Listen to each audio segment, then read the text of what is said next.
31 countries against 1. Spoiler: it doesn't go how you think. Operation Iron Reprisal is rolling across the Atlantic. NATO has decided to do the unthinkable: a full-scale strike on the United States. 31 allied nations now trying to punch through the most heavily defended homeland on Earth. And no, it didn't kick off with a dramatic missile launch. It started with something quieter: a fracture. After pulling its forces out of Europe, the United States quits NATO and slams the door on every shared system. Satellites? Gone. Intelligence feeds? Gone. GPS? Forget it. So NATO moves fast, or at least tries to. The goal isn't conquest, it's chaos. Break US command, disable key forces, and get Washington to the table before everything spirals completely out of control. But that means crossing an entire ocean without American logistics, satellites, or airlift. Basically, the hardest mode imaginable. And here's the twist: they know each other. These aren't strangers. They've trained shoulder to shoulder for decades. Now that same playbook is being flipped upside down. Sure, NATO was built to defend, but this is a sandbox scenario. And that line's already long gone. I get it. It's unlikely. But let's see what happens anyway. The plan sounds simple enough on paper. Force a US surrender without massive civilian losses. No nukes, no city leveling, just speed, pressure, and surgical strikes. NATO gives a 96-hour warning. Evacuation alarms start blaring. Troops mobilize. Fleets deploy under total radio silence. But right away, there's a problem. Without US support, NATO is flying half-blind. American GPS, off limits. They're stuck with Europe's Galileo. Slower, easier to jam, and never stress-tested in real combat. It's not useless, just not great. And without US satellite intel, live drone feeds, or that massive logistics web, everything suddenly feels heavier. Worse, a ton of NATO's top hardware, F-35s, Blackhawks, HIMARS, still relies on US parts and maintenance that no one can do in invasion. Sure, the F-35s can still talk to each other, but they've lost the American brain that stitched all those eyes and ears together. Every flight eats into the spare parts pile, and that pile isn't getting restocked. Still, they push forward, because waiting means losing the only shot they've got. Staging begins in Greenland, Iceland, the Azores, and Canada. Troops move onto icy airstrips. Cargo ships are stuffed with fuel, ammo, and tanks. Convoys stretch across the Atlantic, guarded like royal processions. The invasion splits into 3 punches. One hits Virginia's coast, aiming for Naval Station Norfolk, the biggest naval base on the planet. Another heads for the Florida Panhandle, gunning for Eglin Air Force Base to slice the coastal defense in half. And a third moves down from Canada into Maine and Michigan, using European troops from joint training units. Convoys line up across the ocean. Destroyers, tankers, amphibious ships, all in sync, all relying on Galileo and scattered satellite intel. But without US-level ISR, things get messy. Missiles miss. Timing slips. Coordination unravels. And if this doesn't work fast, it doesn't work at all. Before sunrise, the East Coast lights up. Cruise missiles hammer US air bases from Virginia to Georgia.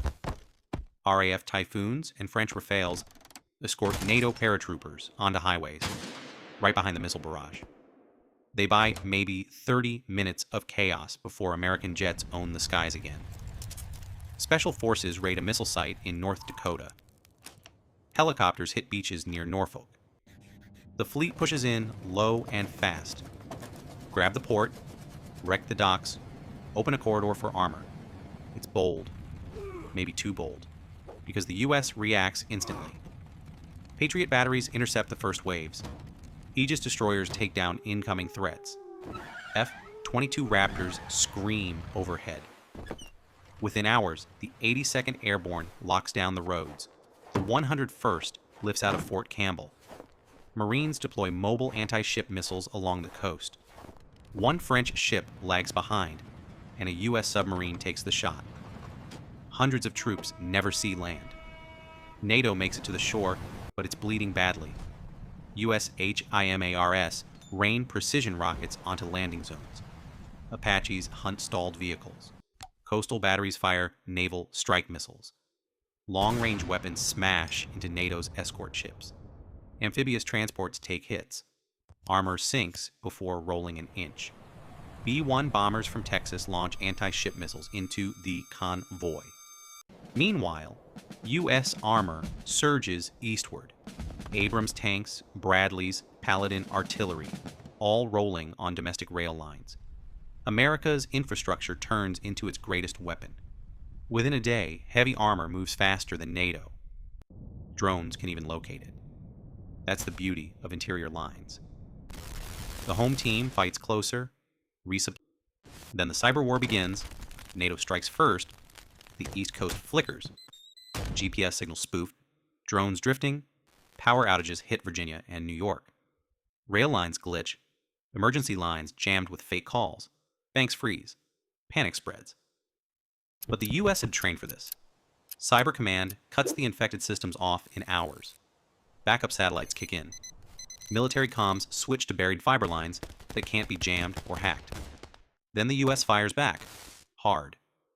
Undersea cables start failing. Galileo signals degrade. NATO drone feeds go black. Satellites stop updating. Commanders lose contact with their forward units. Targets go stale. And suddenly, American cruise missiles are landing with pinpoint precision. Fuel depots erupt. Artillery explodes mid-reload. Columns stall in open fields. The cyber war doesn't help NATO. It speeds up their collapse. And now, the terrain joins the fight. The Virginia coast is flat, swampy, full of choke points. Tanks bog down. Convoys bunch up. The Appalachians form a wall to the west. The Midwest is wide open, perfect for bombers to pick off anything that moves. Bridges blown, rivers flooded, roads cratered. Meanwhile, America's supply network hums like a machine. Fuel, ammo, food, all moving freely inland. Troops redeploy coast to coast in days. Even units from Colorado and Arizona are heading east without a hitch. NATO, on the other hand, depends on a few ports and convoys under constant attack. Every lost ship hurts more. Every delay stacks higher. By day 4, U.S. submarines are sinking multiple cargo ships nightly. Morale crumbles.